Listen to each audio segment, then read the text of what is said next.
Soy Jefferson Joel Vince Suárez y hoy le voy a hablar las cruces sobre el agua. José Joaquín Enrique de las Mercedes Gallejo Lara nació en Guayaquil el 9 de abril de 1909. Fue un escritor y político ecuatoriano.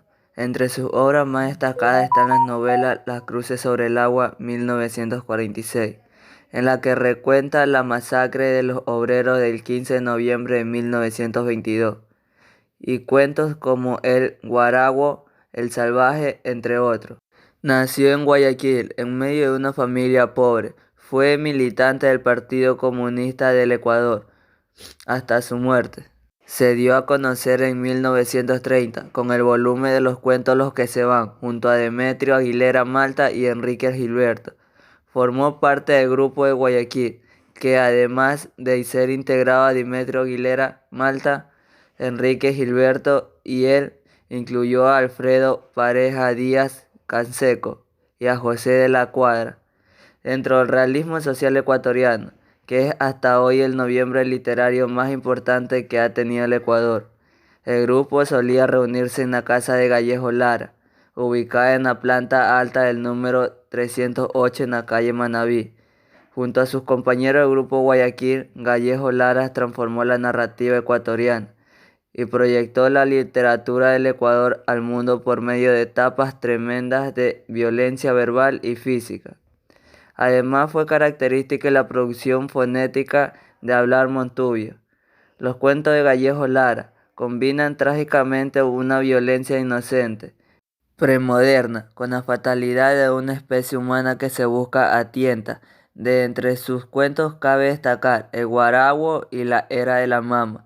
Contrajo matrimonio en 1934 con la escritora Nela Martínez Pinoza, yéndose divorciando poco tiempo después. Las cruces sobre el agua es una novela publicada en el año 1946 y escrita por Joaquín Gallejo Lara, que lo situó entre los indicadores del tema urbano en la narrativa ecuatoriana.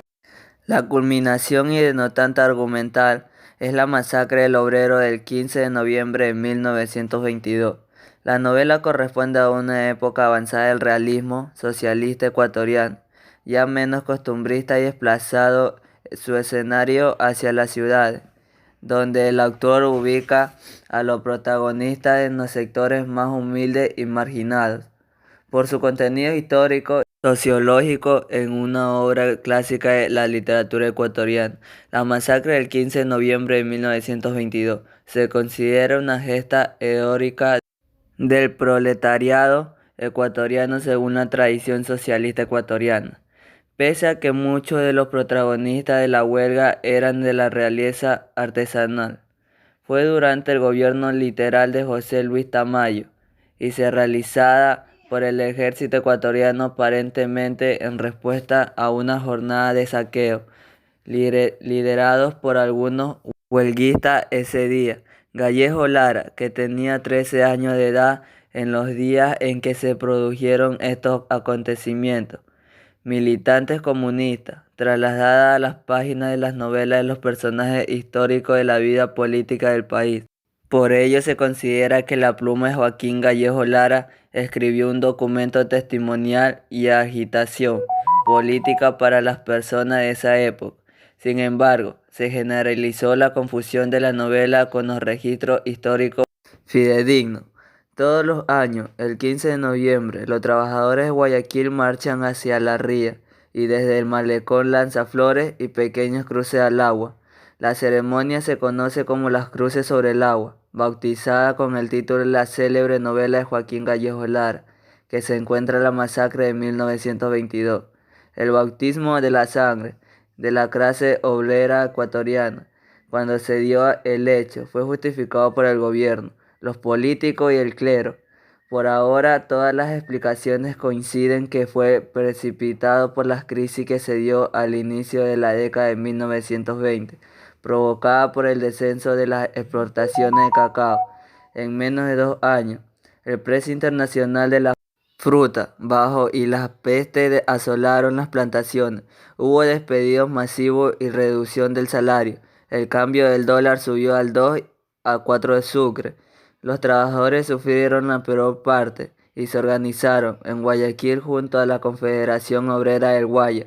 Surgió la Federación de Trabajadores Regional del Guaya, que encabezó a la agitación popular en octubre de 1922.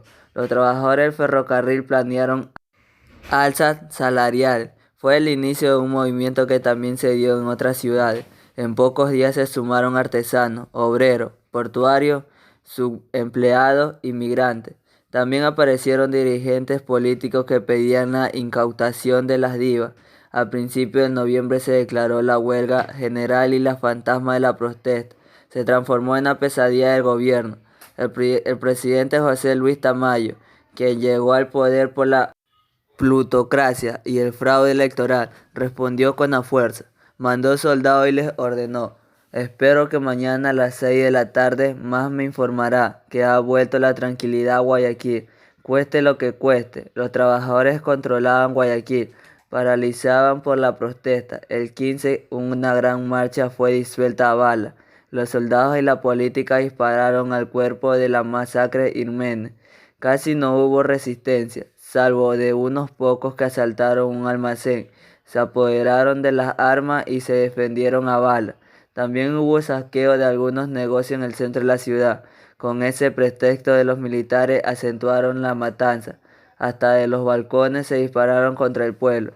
Cientos de casas fueron allanadas con el resultado de muertos, heridos, robos y violaciones.